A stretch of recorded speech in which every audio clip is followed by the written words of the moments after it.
Now we learned what is function and what is the parameter, what is the return, the values, and so on.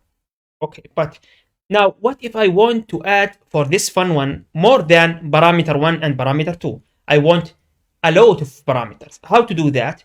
For that, we will use something called the args or star args. Okay, so here instead of typing the bar 1, bar 2, no, you just delete that and put star args here.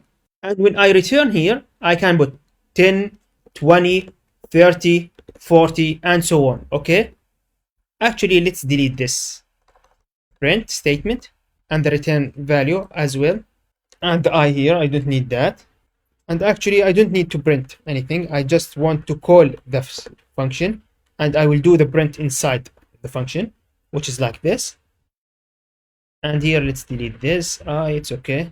No need for that.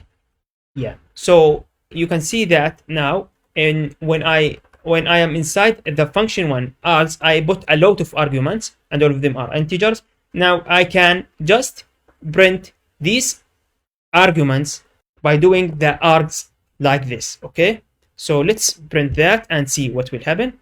Let's clear the screen. Yeah, you can see 10, 20, 30, 40, which is something fine.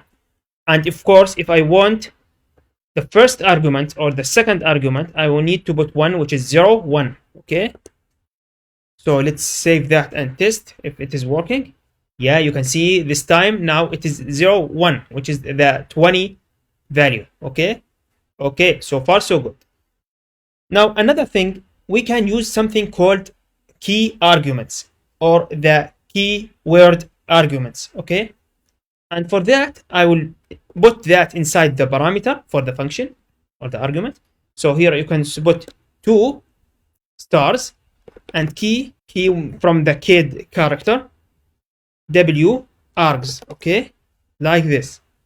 And then instead of using or printing the args, I will print the key args, the keyword.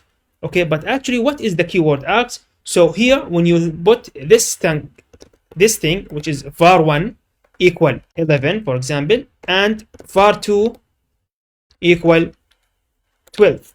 Okay, so this will print var1 and var2 actually, because these are the keyword arguments. As you can see, the parameter is star keywords.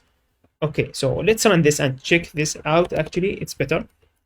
Yeah, you can see var1 is 11 and var2 is 12.